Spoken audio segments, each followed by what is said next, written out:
চলে আসলাম আপুর বাসার আরও একটি মিনি ব্লগ নিয়ে। সো আজকে আপনাদের সাথে আমার আপুর বাসার খুবই সাধারণ একটি দিনের গল্প শেয়ার করব। সো আসসালামু আলাইকুম, কি অবস্থা সবার, কেমন আছেন? যেদিন থেকে আপুর বাসায় এসেছি সেই দিন থেকে কিন্তু এই রুটিনটা আমার বেশ ভালোই করা হচ্ছিল। মানে প্রত্যেক দিন সকালে ঘুম থেকে উঠে আপু আমাকে বলেছিল যে ইসবগুলের ভুসিটা ভিজিয়ে রাখার জন্য। আর ইসবগুলের ভুসি কিন্তু আমাদের শরীরের জন্য খুবই ভালো, আমাদের শরীরের বিভিন্ন কাজে হেল্প করে। তাই ঘুম থেকে ওঠার পর আমার প্রথম কাজ ছিল এটা, তো সেটা করে রেখেছি। এরপর আপু চলে আসছে সকালের ব্রেকফাস্ট রেডি করার জন্য। তো আজকে সকালের ব্রেকফাস্টের জন্য আপু রুটি আর সবজি করবে। সত্যি বলতে আপুর বাসায় আসার পর থেকে আমার এত বেশি ভালো লাগছিল। আর এখানে আসার পর কিন্তু ঘুম থেকে একটু লেট করে ওঠা হচ্ছে, তাই সকালের ব্রেকফাস্ট বানাতে গিয়ে দুপুরের রান্নার টাইম অলমোস্ট হয়ে যায়। তো ব্রেকফাস্ট করার পরপরই আপু দুপুরের রান্না বান্না বসিয়ে দেয়। বাই দ্য ওয়ে এখানে আপু রুটিগুলো সুন্দর করে ছেঁকে নিচ্ছিল। আর রুটিগুলো মাশাআল্লাহ এত সুন্দর ফুল ছিল।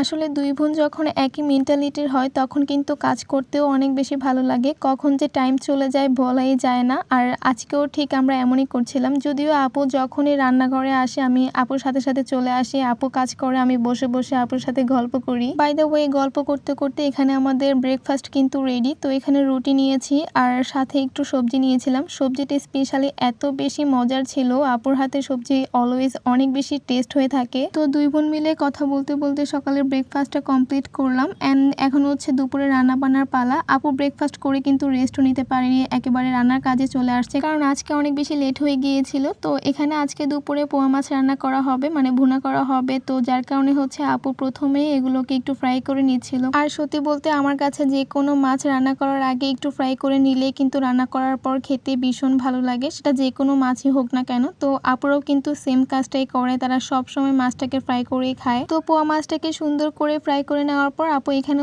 একটা লাউ দিয়ে চিংড়ি মাছ দিয়ে তরকারি রান্না করছিল। এই তরকারিটা খেতেও কিন্তু অনেক বেশি মজার ছিল। আর যদি হয় আমার পছন্দের মাছ চিংড়ি দিয়ে, তাহলে তো আর কোনো কথাই নেই। বাই দ্য ওয়ে রান্নার ফাঁকে আবার দুই বোন মিলে একটু টক খাচ্ছিলাম যাতে একটু ভালো লাগে। অ্যান্ড স্পেশালি ভাইয়ার জন্য দুপুর টাইমে কিন্তু এই আমলা মাখাটা করা হয়, তখন কিন্তু ভাইয়া বাসায় আসে। তাই আমি যে কয়দিন আছি মাঝে মাঝে ভাইয়ার জন্য এই আমলা মাখাটা করতাম, সাথে আমরাও খেতাম, অনেক বেশি ভালো লাগতো। তো তারপর আমার আর সারাদিনে কোনো ভিডিও ক্লিপ নেওয়া হয়নি। আসলে আমার কোনো ভিডিও ক্লিপ নেওয়া হয়নি, ইদানিং আমার এই প্রবলেমটা একটু বেশি হচ্ছে। কোথাও গেলে না আমার ভিডিও করতে কেন জানি না একদমই ইচ্ছে করে না, মন চাই সারাক্ষণ বসে গল্প করি, আড্ডা দেই আর ঘোরাফেরা করি, মানে ভিডিও ক্লিপ নিতে আমার মনেই থাকে না। আর এটার জন্য তো আমি আমার ফ্যামিলির কাছ থেকে অনেক বকাও শুনতে হয়, আমার কেন মনে থাকে না, আমার কাজ যেটা আমি সেটা কেন করি না। তারপরেও আমি মাঝে মাঝে একটু ভিডিও ক্লিপ নিয়ে থাকি, আর সেগুলোই আপনাদের সাথে আমি ডেইলি ব্লগ হিসেবে শেয়ার করি আর কি। সো যাই হোক, তারপর সন্ধ্যায় আপু চা বানিয়েছিল। এরপর এখানে কিছু ফল কেটে নিয়েছে। আপুর বাসায় সন্ধ্যার নাস্তায় সবসময় কিন্তু ফল থাকবেই।